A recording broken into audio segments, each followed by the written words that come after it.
இன்று இதமான காலை தென்றலில் இன்று ஒரு குறள்.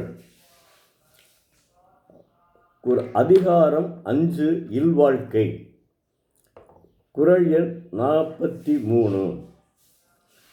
தென்புலத்தார் தெய்வம் விருந்து ஒக்கல் ஒம்புலத்தாறு ஓம்பல் தலை. தென்புலத்தார் தெய்வம் விருந்து ஒக்கல் தான் என்றாங்கு ஐம்புலத்தாறு ஓம்பல் தலை. தெய்வப்புலவர் திருவள்ளுவர் முன்னோர்கள் தெய்வம் விருந்து சுற்றம் தான் என்ற 5 இடத்தும் செய்ய வேண்டிய நல்வழியினை போற்றி காத்து வழுவாமல் நடந்து கொள்ளுதல் சிறப்புடைய அறமாகும் என்கிறார். அறத்துக்கு எத்தனை உதாரணம் கொடுத்திருக்கிறார்கள் என்பதை தெரிந்து கொள்வோம். பார்த்துக்கிறங்க, எவ்வளவு அற்புதமாக எழுதியிருக்காரு பாருங்க. அதாவது முன்னோர்கள், நம்ம முன்னோர்கள், அதுக்கடுத்து நம்மளுடைய தெய்வம், அதுக்கடுத்து விருந்தோம்பலை பற்றி சொல்லியிருக்காரு. விருந்து சுற்றம், நட்புக்கு சுற்றத்தை உறவினர்களை பற்றி சொல்லியிருக்காரு. தான் நம்மையும் சொல்லியிருக்காரு. கடைசியாக தான் சொல்கிறாரு. நான் எடுத்த உடனே சொல்லலை, தான் என்ற 5 இடத்தும் செய்ய வேண்டிய நல்வழியினை போற்றி காத்து வழுவாமல் நடந்து கொள்ளுதல் சிறப்புடைய அறமாகும் என்கிறார். அறத்துக்கு எவ்வளோ அற்புதமாக வலியுறுத்துகிறார் பார்த்தீங்களா? அதுதான் அவருடைய தனிச்சிறப்பு. அதாவதுங்க, உலகில் கல் தோன்றி மண் தோன்ற காலத்தே முன்தோன்றிய வாழோடு முன்தோன்றிய மூத்த குடி தமிழ்னு சொல்கிறாப்புலங்க. தமிழ் மொழியினுடைய வரலாறை எடுத்து நோக்கினோமானால் 50 ஆண்டுகளுக்கு முன்பு தமிழ் மொழி தோன்றியதாக தெரிகிறது. 3000 ஆண்டுகளுக்கு முன்பு 3000 ஆண்டுகளுக்கு முன்பு தொல்காப்பியர் தமிழுக்கு இலக்கணம் வகித்துள்ளார். அது மட்டுமல்லாமல் தமிழுக்கு இது கணவனும் மனைவிக்கும் ஒரு திருமணம் என்ற ஒரு சடங்கை ஏற்படுத்தியதும் தொல்காப்பியர் காலம்தான். அது 3000 ஆண்டுகளுக்கு முன்பு. அதற்கப்புறம் 2000 ஆண்டுகளுக்கு முன்பு தான் இவர் தெய்வப்புலவர் திருவள்ளுவர் இந்த குறள்களை எல்லாம் எடுத்து இயம்புகிறார். ஏன்னா தமிழ் மக்கள் நன்றாக இருக்க வேண்டும். உலகிலேயே தொன்மையான மொழி தமிழுங்க. தமிழுக்கு இணையான ஒரு மொழியே கிடையாதுங்க. நீங்கள் என்ன ஆங்கிலம்னு பேசலாம், காரணம் கொலம்பஸ் முதல் அமெரிக்காவை கண்டுபிடித்தார். அதனால் அங்கிருந்து கிழக்கிந்திய கம்பெனி மூலம்தான் நம்ம போர்ச்சுகீசியர் மூலம்தான் நம்ம இங்கே நம்மளை ஆண்டு வந்தான். அதனால் ஆங்கிலம் பேசுகிறோமே ஒழிய ஆங்கிலம் நல்ல மொழி. ஆனால் தமிழுக்கு அடுத்து தான். அதுக்கு தான் பாரதிதாசன் ஓயாமல் சொல்லுவாங்க, படி படி தமிழை படி, படி தமிழை படி, அப்படி தான் சொல்லியிருக்காரு. ஏன்னா இவர் பாரதியார் அவர் புலமை பெற்றது 12 மொழிகள். யாம் அறிந்த மொழிகளிலே தமிழ் மொழி போல் இனிதாவது வேறெங்கும் இல்லை என்று சொல்லியிருக்கிறார். தமிழுக்கு இணையானது ஒன்றுமே இல்லைங்க. அது மட்டும் இல்லைங்க, நம் புலம்பெயர்ந்தோர் உலகமெல்லாம் வாழ்கின்றனர். அவர்கள் எல்லாருமே தமிழை போற்றுகிறார்கள். அதுவும் குறிப்பாக திருக்குறளை அவர்கள் ரொம்ப விரும்பி படிக்கிறார்கள். அதனால்தான்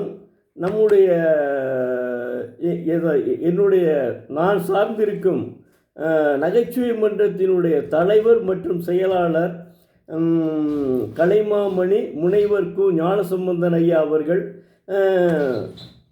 அதாவது உலகமெங்கும் உள்ள தமிழர்களுடைய அழைப்பினால் உலகத்தையே சுற்றி வருகிறார். அதனால்தான் நாம் திருக்குறளை கண்டிப்பாக படிக்க வேண்டும். இந்த குறள் இல்வாழ்க்கையில் வருவது, இது மாணவர்களுக்கு இப்போது தேவையில்லை. இது நம்முடைய குடும்பத்தில், அதாவது திருமணமானவர்கள் படிக்க வேண்டிய முதல் குறள் இதுதான், இல்வாழ்க்கை தான். இல்வாழ்க்கையில் உள்ள 10 குறள்களையுமே நீங்கள் படித்துவிட்டால் உண்மையாகவே நீங்கள் நிச்சயமாக உங்களுடைய இல்லறம் நல்லறமாக முடியும். அதற்கு நம்ம முன்னோர்கள் நம்முடைய முன்னோர்களில் சிறந்த வழிகாட்டியாக இருந்தவர்கள் ஆசிரியர் பெருமக்கள். நம்முடைய உறவினர்களே ஆசிரியர்கள் இருந்திருக்காங்க. அவங்க பார்த்திங்கன்னா கல்யாண சமயத்தில் ஒரு திருக்குறளையாவது பேசுவாங்க. அவங்கெல்லாம் பேச சொல்லுவாங்க. இந்த காலத்தில் அதெல்லாம் கிடையாது ஒன்றும். அது ஒரு திருக்குறளையாவது பேச சொல்லுவாங்க. அப்போ எடுத்தோம்னா என்ன சொல்லுவாங்கன்னா, அன்பும் அறனும் உடைத்தாய் இல்வாழ்க்கை பண்பும் பயனும் அது என்பது போல என்று இதுபோல நீங்களும் வாழ வேண்டும். தெய்வப்புலவர் திருவள்ளுவரும் வாசகியும் போல பல்லாண்டு வாழ்க வளமுடன் அப்படின்னு சொல்லுவாங்க. நான் கேட்டிருக்கேங்க. அவ்வளோ அற்புதமாக சொல்லுவாங்க. நான் 50 ஆண்டுகளுக்கு முன்னாடி அப்போல்லாம் வாழ்த்து மண்டலம் தான் இருந்துச்சு. அதனால் தயவுசெய்து நீங்கள் திருக்குறளை நன்றாக படியுங்கள். நான் இது மாணவர்களுக்கு கூட சொல்லலாம். ஏன்னா உன்னை இப்போ புதுசாக திருமணம் பண்ணுகிறார்கள் அல்லவா? அந்த திருமணம் பண்ணுபவர்கள் தயவு செய்து நம்முடைய பெற்றோரின் எண்ணப்படி நீங்களும் மகிழ்ந்து வாழ வேண்டும். நம்முடைய பெற்றோர்கள் எத்தனை குழந்தைகள் பற்றி எப்படி வாழ்ந்திருக்கிறார்கள். அதுபோல நீங்களும் வாழ வேண்டும். நீங்கள் வாழ்ந்தால், அது மாதிரி வாழ்ந்தால், ஏற்கனவே உங்களுக்கு பல எண்ணங்கள் இருந்திருக்கலாம். ஆனால் அந்த எண்ணங்களை பூரா இப்போது அழித்து விட வேண்டும். முன்னாடி பருவ வயதுங்க, அது 13 வயது. அந்த வயதில் உங்களுக்கு எத்தனையோ எண்ணங்கள் தோன்றி இருக்கலாம். அதையெல்லாம் மறந்துவிட்டு தான் இப்போது திருமண சடங்குக்கு வந்திருக்கிறார். தொல்காப்பியத்தில் நீங்கள் அதாவது தொல்காப்பியர் என்ன சொல்கிறாருன்னா, பொய்யும் வலுவும் தோன்றியபின் ஐயர் யாத்தனர் கரணம். கரணம் என்பது திருமண சடங்குங்க. அதுக்கு முன்னாடி மனிதன் மனிதனாக வாழவில்லைங்க.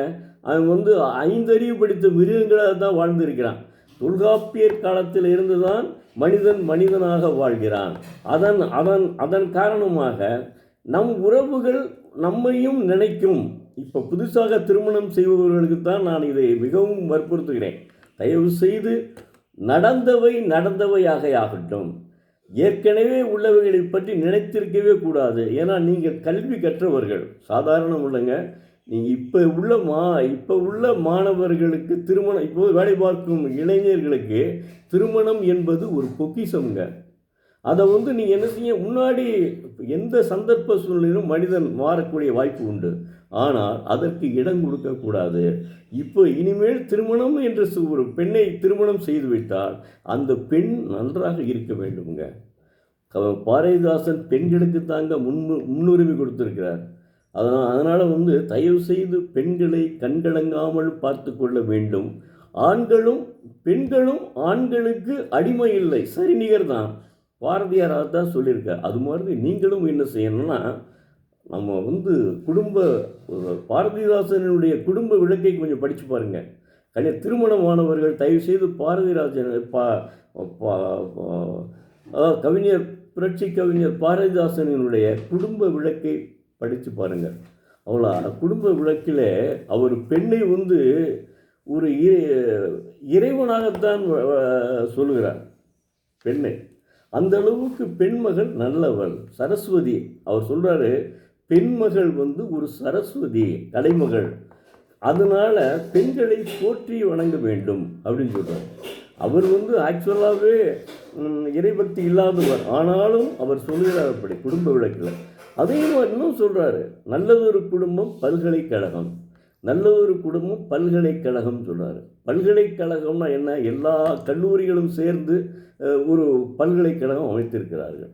அதுபோல் நல்லதொரு குடும்பம் பல்கலைக்கழகம் என்று அவர் வர்ணித்துள்ளார். எனவே தயவு செய்து இன்றைய இளைஞர்கள், திருமணமாகும் இளைஞர்களுக்காகவே இந்த அதிகாரம் இல்வாழ்க்கையை நான் எடுத்துள்ளேன். இந்த இல்வாழ்க்கையில் நீங்கள் இன்புற்று வாழ்ந்தால், உங்களே அறியாமல் உங்களுக்கு இல்வாழ்க்கையே, நம்முடைய மனைவி நம்மளும் துணை, நமக்கு பிறப்போகும் மக்கட்பேறு, அது முக்கியமானது. அவங்களை நன்றாக வாழ வைத்து வாழையடி வாழையாக நீங்கள் நன்றாக இருக்க வேண்டும். பல்லாண்டு பல்லாண்டு வாழ்க வளமுடன் என்று சொல்லி இந்த குறளை முடித்துக் கொள்கிறேன். நன்றி, வணக்கம். நாளை மீண்டும் பார்ப்போம்.